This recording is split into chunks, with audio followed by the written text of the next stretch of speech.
Bueno, Facundo, gracias por estos minutos justamente antes de la Gracias a elección. usted. Ya prácticamente la recta final. ¿Qué análisis podemos hacer? ¿Cómo lo podemos valorar a lo que se hizo, a lo que no se hizo, a lo que se debatió y demás? Si tenemos que volver el tiempo atrás a ese primer día que se juró y justamente un balance de lo que viene pasando ahora. ¿Cómo estás, buen día?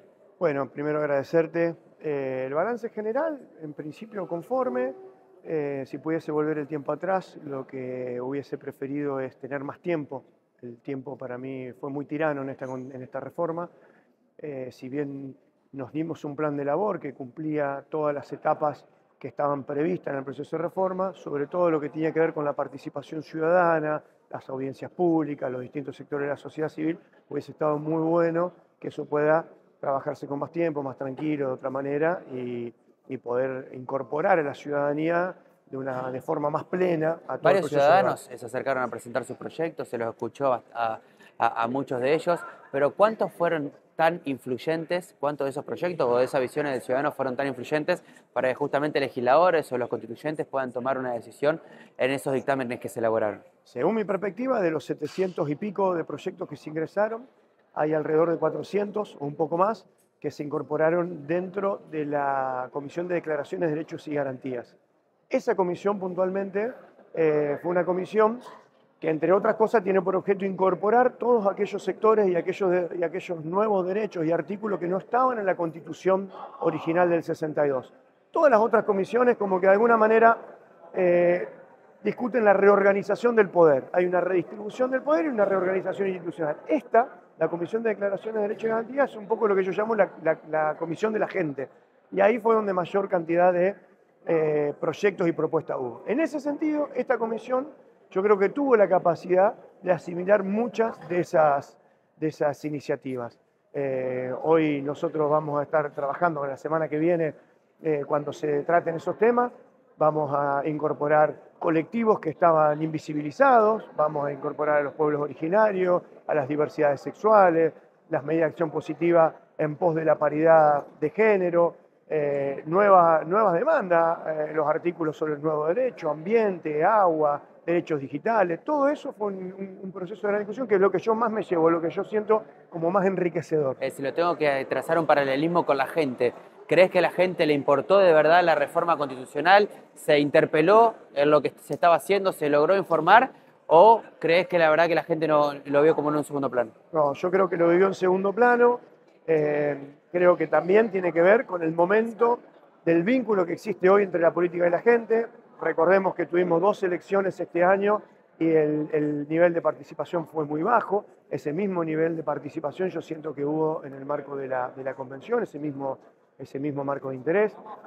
Lamentablemente, porque ¿Por qué cree que se da esto? ¿Es un mensaje de la gente? ¿Es algo que no se pudo llegar a enlazar entre la política y la sociedad? Yo tengo la idea, que es una visión muy personal, ¿no? Que ya hace varios gobiernos, varias gestiones, que la política no le está pudiendo dar respuesta a la gente en términos de lo que necesita, en la cotidianidad de su vida. ¿En esto te incluís también? Sí, claro, digo, todos los que militamos y somos parte de las estructuras políticas tenemos que hacer alguna especie de autocrítica en eso.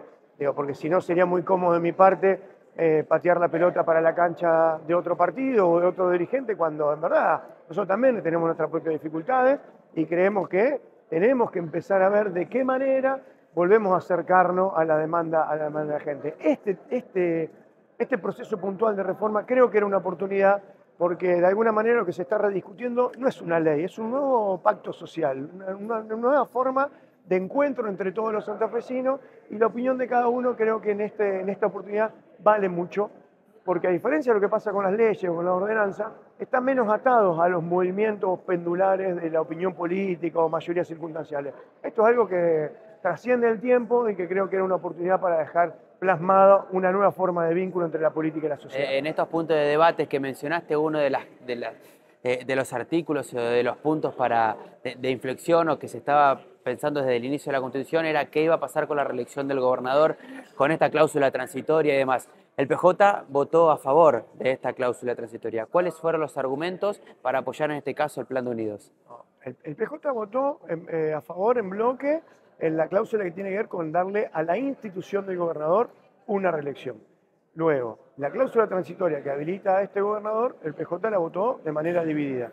Hubo una parte del bloque que decidió acompañarla porque considera que le corresponde al gobernador. Nosotros venimos del peronismo, viene de una historia donde generalmente fuimos proscriptos en muchas elecciones y parte de los compañeros del bloque interpretaron que nosotros no éramos quien para impedirle a la sociedad que pueda elegir a este o a cualquier gobernador.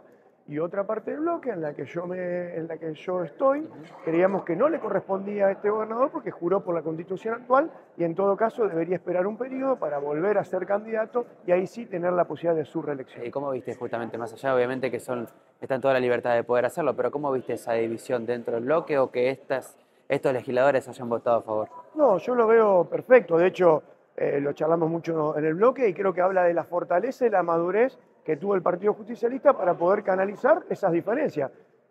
Lo mismo nos pasó cuando presentamos nuestro proyecto de reforma constitucional. A la diferencia de lo que vimos en otros bloques políticos, nosotros pudimos sintetizar todo nuestro proyecto en una sola propuesta, mientras que, por ejemplo, el oficialismo presentó 7 proyectos distintos. Entonces, esa posibilidad que nosotros tuvimos de poder sintetizar, también se ve manifestada en las diferencias que tenemos. Facundo, te lo pregunto porque hace unos días entrevistamos a Amalia Granata y definió de traidores a los legisladores del PJ que votaron a favor justamente de la posible reelección de Maximiliano Puyaro. ¿Vos lo considerás como tal también? No, yo no lo veo así de ningún modo y tampoco me parece oportuno que referentes o dirigentes de otro espacio político, como dijo el momento el convencional blanco, sean catadores de cómo nosotros administramos nuestras diferencias o coincidencias. ¿Cómo ves al Partido Justicialista hoy? Con esta encabezada de lista, con Karen Tepa al frente, pero que hace algún tiempo no se encontraba quien lleve la bandera en adelante. ¿Cómo es la actualidad del Partido Justicialista? ¿Cómo lo ves? Yo lo veo en un proceso de crecimiento permanente. Vos recordarás que nosotros, luego de haber perdido la elección del gobierno provincial, entramos en un proceso de reorganización. Tuvimos un primer momento que fue un gran desafío, que fue la elección de autoridades del Partido Justicialista. Logramos armar un proceso ordenado con una lista de unidad, donde la mayoría de los sectores del PJ se forma parte hoy del PJ.